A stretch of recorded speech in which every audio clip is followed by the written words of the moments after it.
কক্সবাজারের লইট্টা ফ্রাই খেতে এখন আর কক্সবাজার যেতে হবে না, বাসায় আপনি তৈরি করে নিতে পারবেন কক্সবাজারের স্পেশাল লইট্টা ফ্রাই।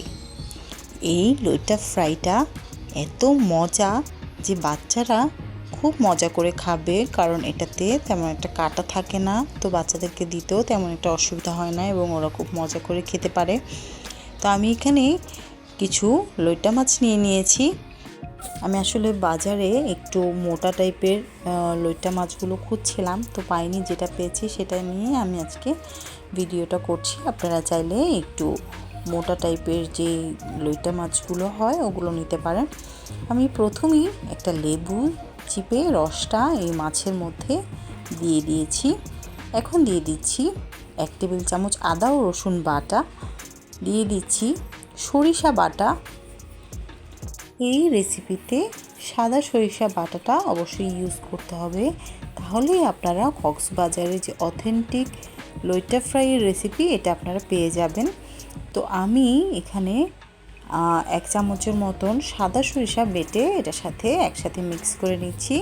দিয়ে দিচ্ছি স্বাদ মতন লবণ।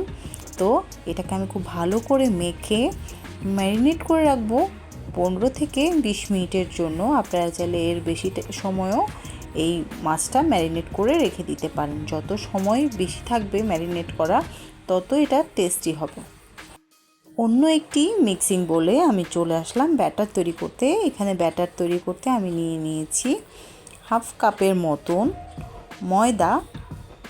এর সাথে আমি দিয়ে দিব 1/2 কাপের একটু কম কর্নফ্লাওয়ার। আপনারা চাইলে এখানে চালের গুঁড়ো ইউজ করতে পারেন। দিয়ে দিচ্ছি সামান্য হলুদের গুঁড়ো, দিয়ে দিচ্ছি সামান্য একটু লবণ, দিয়ে দিচ্ছি মরিচের গুঁড়ো। এখন এটাকে খুব ভালো করে মিক্স করে নেব এবং অল্প অল্প পানির সাহায্যে আমি এটাকে ব্যাটার তৈরি করে নেব।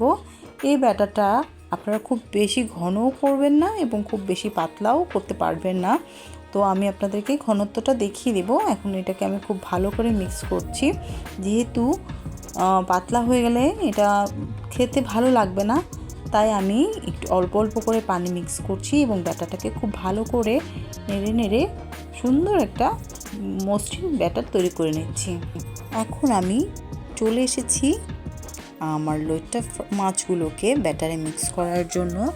আমার ব্যাটারের ঘনত্বটা আপনারা দেখতেই পাচ্ছেন। এখন আমি যে লইট্টা মাছগুলো ম্যারিনেট করে রেখেছিলাম সেগুলো একটু পানি ঝরিয়ে নিয়ে আমি এই ব্যাটারটার সাথে মিক্স করে দিচ্ছি এবং চামচের সাহায্যে খুব ভালোভাবে যেন প্রত্যেকটি মাছে ব্যাটারটা লাগে সেভাবে আমি চামচ দিয়ে খুব ভালো করে মিক্স করে নিচ্ছি। এইভাবে আমি 1 থেকে 2 মিনিটের মতন রেখে ভাজতে চলে যাব। তো আমি একটি পাত্রে কিছুটা তেল নিয়ে নিয়েছি, সামান্য একটু ডুবো তেল নিয়ে নিয়েছি।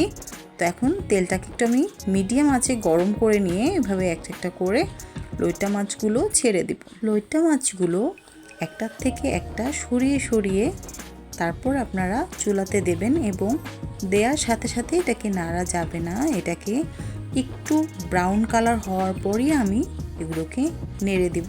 তা আমি এভাবে একে একে অনেকগুলো মাছ ব্যাটার লাগিয়ে লাগিয়ে আমি এখানে তেলে ভাজার জন্য ছেড়ে দিচ্ছি। লইট্টা মাছ অনেকেই ভাজা খেতে চায় কিন্তু নরম হয়ে যায়, ভাজা হয় না বা ভাজতে গেলে ভেঙে যায়, এই প্রবলেমগুলো থাকে। আপনারা এই রেসিপিটি ফলো করলে আপনাদের একটি মাছও ভাঙবে না এবং খুবই ক্রিস্পি, খুবই টেস্টি একটি লইট্টা ফ্রাই আপনারা খেতে পারবেন। তো আমি এটাকে কিছুটা ব্রাউন হওয়ার পর আমি মাছগুলোকে উল্টে দেব। তো মাছগুলোকে আমি মিডিয়াম আঁচে ভেজে নিচ্ছি। যারা ইউটিউব থেকে আমার ভিডিওগুলো দেখছেন তারা দয়া করে আমার ভিডিওগুলোতে একটু লাইক কমেন্ট করে দিবেন এবং আমার চ্যানেলটা একটু সাবস্ক্রাইব করে দিবেন, যেন পরবর্তী ভিডিও আপনাদের কাছে সবার আগে পৌঁছে যায়। তো আর যারা ফেসবুক থেকে আমার ভিডিওগুলো দেখছেন তারা ভিডিওগুলোতে একটু লাইক কমেন্ট করে দিবেন এবং আমার পেজটা একটু লাইক ফলো করে আমার পাশেই থাকবেন আশা রাখছি। মাছগুলো একটু বাদামি করে ভেজে নেওয়ার পর আমি এভাবে উপর পাশটাও বাদামি করে ভাজার জন্য মাছগুলোকে উল্টে দেব। তো একটু মচমচে করে ভেজে নিয়ে আমি সবগুলো মাছ আমি সার্ভ করে ফেলবো। তো আমার আজকের ভিডিওটি আপনাদের কাছে কেমন লাগলো আশা করছি জানাবেন। সবাই অনেক বেশি ভালো থাকবেন, সুস্থ থাকবেন, আমার জন্য দোয়া করবেন। আর এই ধরনের আরও সহজ সহজ সুন্দর এবং কম উপকরণের রেসিপি দেখতে চাইলে আমার চ্যানেলটাকে সাবস্ক্রাইব করে রাখবেন। আজ এ পর্যন্তই, দেখা হবে অন্য একটি ভিডিওতে। তো আজকের মতো আল্লাহ হাফেজ।